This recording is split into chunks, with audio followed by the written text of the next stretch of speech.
In this video, we're going to be comparing two photo management tools, PhotoPrism and Immich. So first off, when it comes to PhotoPrism, it's available at photoprism.app, and I'm going to first explain some of the key features over here. Now, when it comes to backup, PhotoPrism uses WebDAV for syncing, and basically you can even pair it with PhotoSync to automate phone backups locally, which is great. However, it takes a bit of time to do. Now, when it comes to organization, you can keep your original folder structure or auto-organize by date. Now, if you mount it via WebDAV, it makes your file access from outside the app simple. Now, within the app, things are also list-based, and there's no fancy timeline there. When it comes to different AI features, this is where it falls a bit short actually. Now, face recognition and object tagging is pretty much inconsistent, and it's definitely not the AI powerhouse you may expect it to be. Now, when it comes to security, it has no OIDC, no multi-factor, and it's only single user. So features like advanced security are paywalled behind a Plus membership.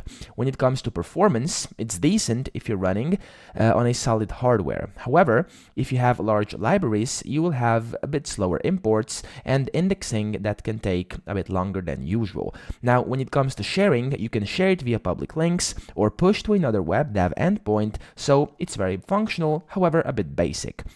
Now, that's it when it comes to PhotoPrism, and then let's go to Immich over here. This one is available at immich.app, and when it comes to backup, Immich takes an app-first approach. Now, official mobile apps work great for new photos, but for bulk imports, it's better to use the built-in CLI, which is fast and reliable. Now, when it comes to organization, Immich is basically, its timeline is UI and is very slick. So it's very slick, as I said, and it's basically just like Google Photos. You can also see over here, it looks a bit like Google Photos. So tagging and face recognition are impressively accurate. You can even see a person's age in a photo based on their birthday, which is quite cool. Now, when it comes to AI features, this is where Immich actually stands out. So it's accurate, and the face recognition is very good, smart tagging is very good, all work very well. And when it comes to security, OIDC support is built in, which is also amazing. Now, when it comes to performance over here, Immich is actually blazing fast, so different parallel jobs for processing make imports and indexing super efficient even on modest hardware that isn't top-notch. Now, when it comes to sharing feels quite modern actually, and albums can have geotags, custom titles, and even more, so the whole experience is quite clean and intuitive. Now, if we compare these two side by side over here, let me show you.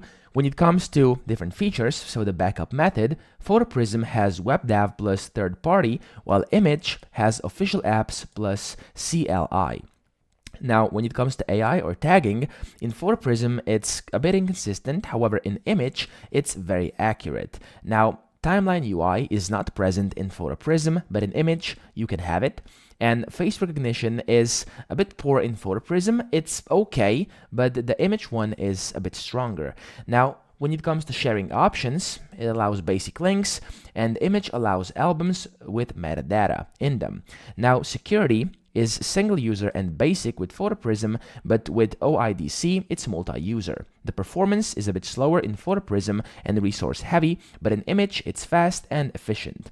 When it comes to open source licensing, AGPL plus paywall is present inside PhotoPrism, whereas in Immich, it's MIT and all three, and the development speed is very active when it comes to Immich, and then when it comes to PhotoPrism, it's a bit slow, and it takes a bit longer for the update. So that's pretty much it. You can now decide which one you want to take. Of course, both have their pluses and their minuses, so yes, make sure you pick the one that suits you the best. Now, I hope this video helped you out. If it did, please subscribe to the channel and help me out as well.